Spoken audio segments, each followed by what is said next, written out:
nang ipanawagan ng komedyanteng si Vice Ganda ang death penalty para sa mga kurap. Tapos na raw ang panahon ng mababait at resilient at dapat managot ang mga sangkot sa korupsyon. Isigaw natin ang ating galit! Ipahayag natin ang ating sama ng loob! Ang ating panawagan para sa katarungan! Ipakita natin ang ating lakas! Patawad kay Father Pedro.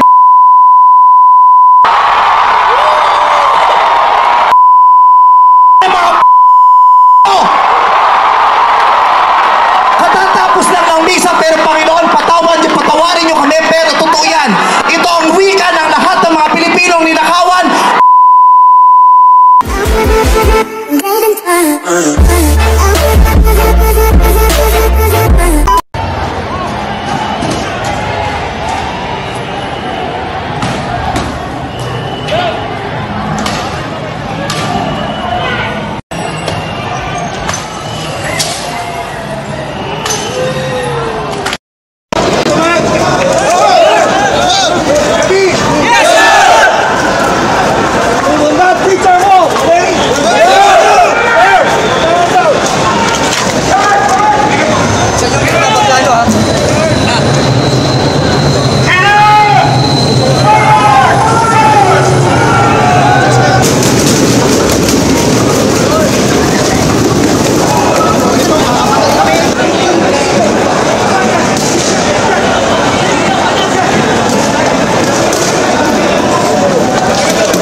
Kilos protesta sa EDSA Shrine.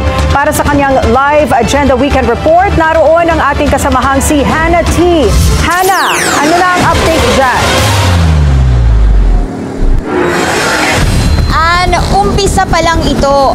Hanggang sa dulo, magkakasama tayo. Yan ang isa sa mga napagkasunduan ng crowd dito sa kahabaan ng White Plains Avenue para sa Trillion Peso March. At as of tonight, hindi bababa sa 50,000 ang mga dumalo sa protesta ngayong araw na puno ng galit sa kahabaan ng White Plains Avenue nang ipanawagan ng komedyanteng si Vice Ganda ang death penalty para sa mga kurap. Tapos na raw ang panahon ng mababait at resilient at dapat managot ang mga sangkot sa korupsyon. Patawad kay Father Pedro.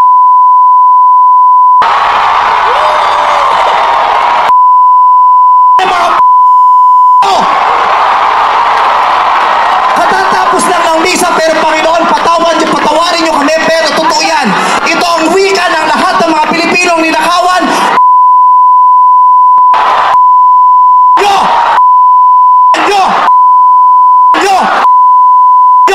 Para sa akin, hindi nga sapat ang kulong. Dapat patayin ang mga korap na magnanakaw. Ibalik ang death penalty para sa mga korap. Para patayin ang mga magnanakaw, ikulong pati pamilya nila.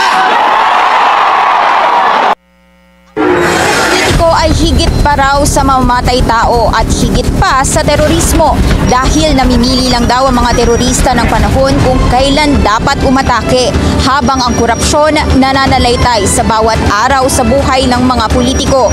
Hinamon pa ni Vice Ganda si Pangulong Bongbong Marcos na ipakulong ang lahat ng magnanakaw kung gusto niya umano ng magandang legasiya sa kanyang termino.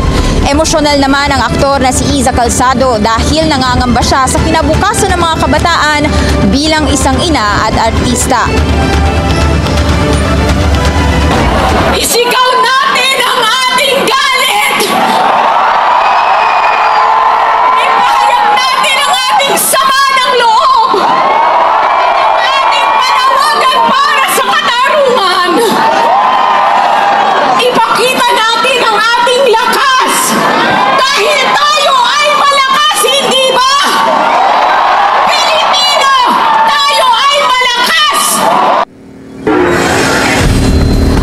Panawagan naman mismo ni Cardinal Pablo Virgilio David, huwag nating gawing lungga ng magnanakaw ang Kongreso at Senado na ngayoy dinawit ng mga kontratista sa flood control scandal dahil tumatanggap umano ng kickback. Ang protesta ngayon hindi raw tungkol sa politika. Isa itong paninindigan at pagkakaisa laban sa kultura ng katiwalian. Tatandaan po ng gobyernong ito ngayon, sila'y nanalo sa bisa ng konstitusyon na nagpabagsak sa dictatorship noong 1986. Kaya mahalagang i-preserve ang natamo nating demokrasya. Panawagan ni David tanggihan ang patronage politics na kultura ng ayuda, maging ang political dynasties. Ang mga estudyanteng sina Ren at Folin, alas 8 pa lang ng umaga dumating na sa White Plains. Si Ren ipinag-aalala ang education budget na apektado dahil sa laki ng nalikom ng DPWH na pondo pagdating pa lang sa flood control. Hindi naman naniniwala ang paring si Father Jeffrey sa sino mang politikong nagpapakita lang ng pagiging relihiyoso pero dawit naman sa flood control scam. Marami pong na-apektuhan. Hindi lamang po ang mga UP branches o UP schools, pati na rin po ang PGH dito. Marami pong nangangailangan ng mga Pilipino na nasa laylayan. Sa ngayon po, nararamdaman ko po talaga yung pag-asa, yung hope na magagawa natin to as a country, na mapapatalsik talaga natin ang korupsyon. Hindi man mangyayari ngayon, pero unti-unti. Sabihin natin na insulto yan sa aming pagiging Katoliko bilang mga saksi ng mabuting balita na sana hindi parang napipilitan lang tayo ipakita ang katotohanan, kundi taos puso yung paglilingkod sa bayan.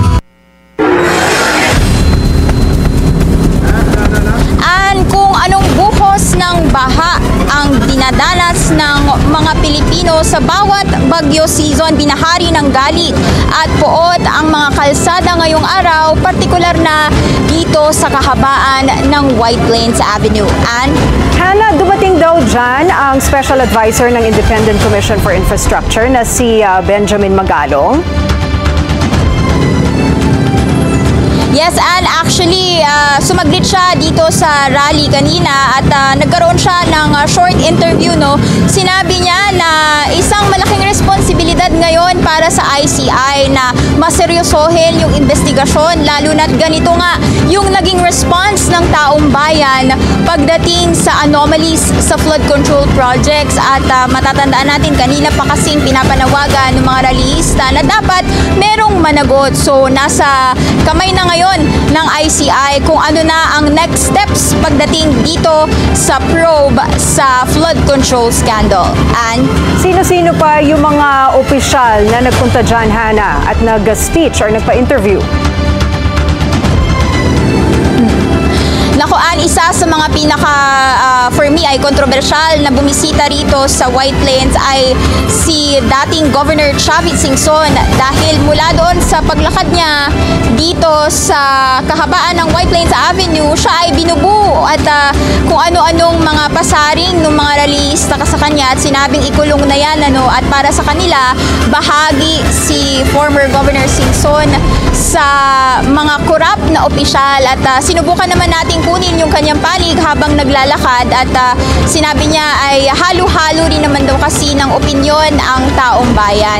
At bukod dyan, kanina bumisita rin sina Senador Kiko Pangilinan at Bam Aquino na nagkaroon, na sumama doon sa naging misa kaninang umaga. At kasama rin si Bolsie Aquino Cruz na eldest daughter ni late Senator Ninoy at former President Cory Aquino. At naging bahagi rin yung ilang mga celebrity. Bukod kina Vice Ganda, nandito rin kanina si Nadine Lustre, sina Ann Curtis at marami pang iba. Balik sa'yo, Ann. Oo, Hannah, malalaking pangalan, no, ang mga dumalo dyan. How are things looking now? Marami pa bang tao? You've mentioned kanina mga 50,000 attendees ang crowd estimate.